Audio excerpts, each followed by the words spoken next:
Alright, now to part 3. Um, so basically, uh, in the game, okay? The conquest mode, once again, it's you take a character, there's a certain subset of missions where you learn how to play the character, and some really good moves for that character.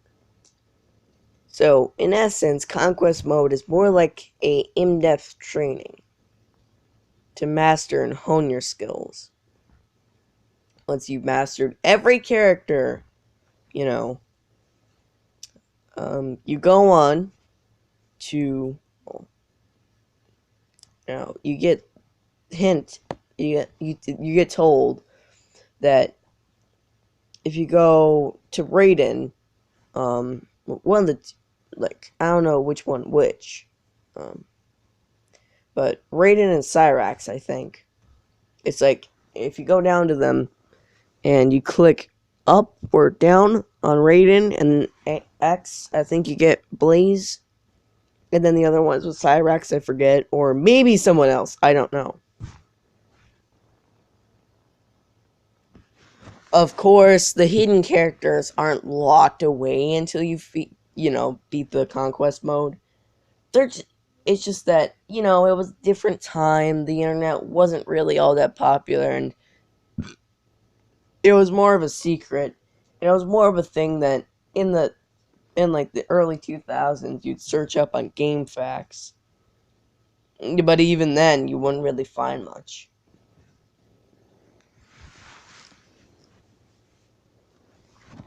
So, the arcade mode. Yes, the classic mode that makes every Mortal Kombat worth it. Is it good? Well, of course it is. It's the fucking arcade mode, man. So, of course, you got 10 fights. Up at round about 7th fight, you fight that one boss that is essentially the Goro of the game. Essentially, but he's not quite. He's his own unique character. Has like a ball and a chain and all that cool stuff. He's giant. But of course, you always got the beloved test your might and test your sight. Now, this is the first game to incorporate test your sight. So, give Mk5 credit, okay? Of course, test your might, it's still pretty good. And hey, there's different objects. So sometimes you'll get something like diamond, which should be fucking impossible. And sometimes like wood, or just stone. Now, of course, the difficulty is randomized at, like, it'll randomly be something, right? So the difficulty will increase if it's randomly, better.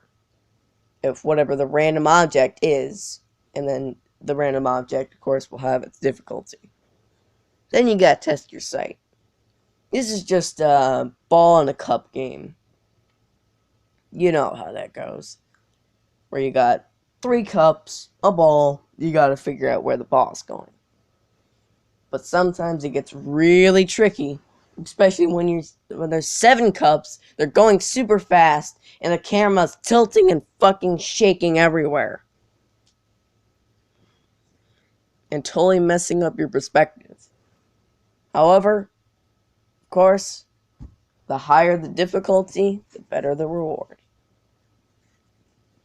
And, of course, the 2 bosses of the game, Shang Tsung and Quan Chi.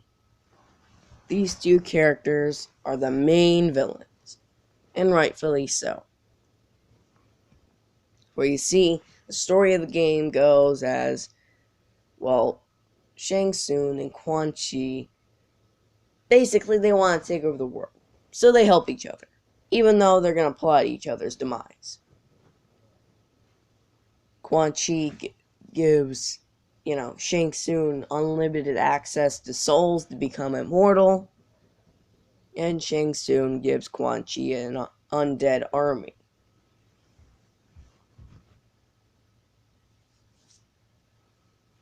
And, well, you know, their deadly alliance goes on.